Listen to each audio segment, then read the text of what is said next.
حضرت ابو ہریرہ رضی اللہ تعالیٰ عنہ کی روایت ہے کہ جناب رسول اللہ صلی اللہ علیہ وآلہ وسلم نے فرمایا، اہل جنت کو ایک آواز دینے والا آواز دے گا، صحت مند رہو اور کبھی بیمار نہ ہو، زندہ رہو اور کبھی بھی نہ مرو، جوان رہو اور کبھی بھی بوڑھے نہ ہو، ہمیشہ پر نعمت رہو اور کبھی بھی محروم و پریشان نہ ہو۔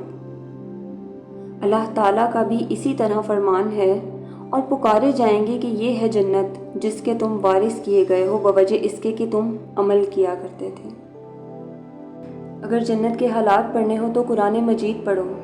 اللہ تعالیٰ کے بیان سے بڑھ کر کسی کا بیان کامل و اعلیٰ نہیں ہو سکتا۔ سورۃ الواقعہ اور کئی دوسری سورتوں میں جنت کے حالات آتے ہیں۔ جناب رسول اللہ صلی اللہ علیہ وآلہ وسلم نے اللہ تعالیٰ کے اس فرمان کی وضاحت کرتے ہوئے فرمایا ہے، اور اس شخص کے لیے کہ جو اپنے رب کے سامنے کھڑا ہونے میں ڈرتا ہے 2 جنتیں ہیں۔ سورہ رحمان۔ فرمایا 2 جنت باغ ہوں گے، دونوں میں چاندی کے برتن ہوں گے اور ہر چیز چاندی کی ہوگی، اور ایک باغ میں برتن اور ہر چیز سونے کے ہوں گے، اور جنت عدن میں لوگوں اور رب تعالیٰ کے درمیان ردائے کبریائی کے سوا کوئی پردہ نہ ہوگا، انہیں زیارت ایسی نصیب ہوگی۔ جنت کے دروازوں کا یہ حال ہے کہ عبادات کے اصول کے مطابق ان کی تعداد کثیر ہے، جیسے کہ گناہوں کے اصول کی بنا پر دوزخ کے دروازے کثرت سے ہیں۔ حضرت ابو ہریرہ رضی اللہ تعالیٰ عنہ کی روایت ہے کہ جناب رسول اللہ صلی اللہ علیہ وآلہ وسلم نے فرمایا کہ جس نے اپنے مال میں سے اللہ تعالیٰ کی راہ میں جوڑا خرچ کیا، اسے جنت کے تمام دروازوں سے بلایا جائے گا، اور جنت کے 8 دروازے ہیں، چنانچہ جو نمازی ہوں گے انہیں باب الصلاۃ سے بلایا جائے گا، اور زکوٰۃ و صدقات دینے والے کو باب الصدقہ سے بلایا جائے گا، اور مجاہد کو باب الجہاد سے بلایا جائے گا۔ پھر فرمایا کہ رب تعالیٰ ڈرنے والوں کو جنت کی طرف لے جائے گا۔ جب وہ جنت کے قریب پہنچیں گے تو اس کے پاس ایک درخت ہوگا، اس کی جڑ میں 2 چشمے بہتے ہوں گے، وہ ایک چشمے کی طرف جائیں گے جیسے کہ انہیں حکم ہوگا، اور وہ اس سے پئیں گے، اس سے ان کے پیٹوں میں سے ہر قسم کی تکلیف دور ہو جائے گی۔ پھر وہ دوسرے چشمے کا رخ کریں گے اور اس میں سے طہارت حاصل کریں گے، یعنی غسل کریں گے، جو طریقہ طہارت ہوگا وہ اختیار کریں گے، تو ان پر نعمت آ جائے گی۔ اس کے بعد بال کبھی نہیں بدلیں گے، یعنی سفید نہیں ہوں گے، اور نہ ان کے سر خشک اور پراگندہ ہوں گے، گویا وہ تیل لگے ہوئے ہیں۔ پھر وہ جنت کی طرف پہنچیں گے تو جنت کے ملائکہ کہیں گے کہ تم پر سلامتی ہو، خوش رہو اور ہمیشہ کے لیے جنت میں داخل ہو جاؤ۔ پھر ان کے پاس بچے آئیں گے جو ان کے ارد گرد گھومیں گے، جیسے کہ دنیا میں بچے اپنے محبوب والدین کے گرد خوشی کے مارے گھومتے ہیں۔ جب کوئی سفر وغیرہ سے آئے اور وہ کہیں گے کہ خوش ہو جائیے، اللہ تعالیٰ آپ پر اس طرح کا اکرام فرمائے گا۔ پھر ان میں سے ایک بچہ ایک خوبصورت حور کے پاس جائے گا اور کہے گا کہ فلاں آدمی آیا ہے، اور دنیا میں جس نام سے پکارا جاتا تھا وہ نام لے گا۔ وہ کہے گی کہ کیا تو نے اسے دیکھا ہے؟ وہ کہے گا ہاں میں نے اسے دیکھا ہے، اور وہ پیچھے پیچھے آیا چاہتا ہے۔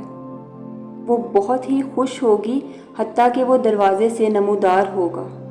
جب وہ آدمی اپنے مکان کے قریب پہنچے گا تو اس کی بنیادوں کو دیکھے گا، تو وہ موتی اور چٹان کی ہوں گی۔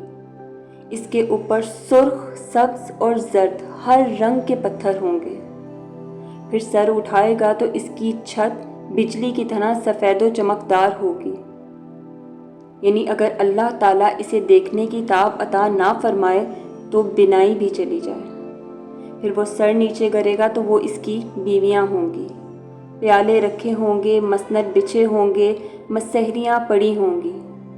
پھر وہ تکیہ لگا کر کہے گا کہ سب حمد اللہ تعالیٰ کے لیے ہے جس نے ہمیں ہدایت دی، اور اگر اللہ تعالیٰ ہمیں ہدایت نہ دیتا تو ہم ہدایت نہ پاتے۔ سورۃ الانعام۔ پھر ایک آواز دینے والا آواز دے گا کہ تم زندہ رہو اور کبھی نہ مرو۔ تم ہمیشہ یہاں رہو گے اور یہاں سے کبھی نہیں نکلو گے۔ تم ہمیشہ صحت مند رہو گے اور کبھی بیمار نہ ہوگے۔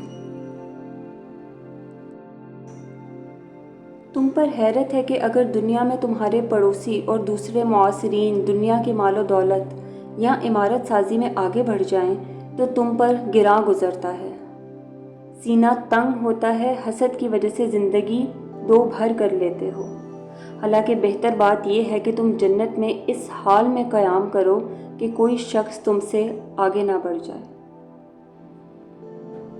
جناب رسول اللہ صلی اللہ علیہ وآلہ وسلم نے فرمایا، میں قیامت کے دن جنت کے دروازے پر آؤں گا اور دروازہ کھلواؤں گا تو خازن جنت پوچھے گا، تم کون ہو؟ میں کہوں گا، محمد ہوں۔ وہ کہے گا، مجھے حکم دیا گیا ہے کہ میں آپ کے سوا پہلے کسی دوسرے کے لیے دروازہ نہ کھولوں۔ اب جنت کے مکانات اور اس کے بلند ترین درجات پر دیکھو۔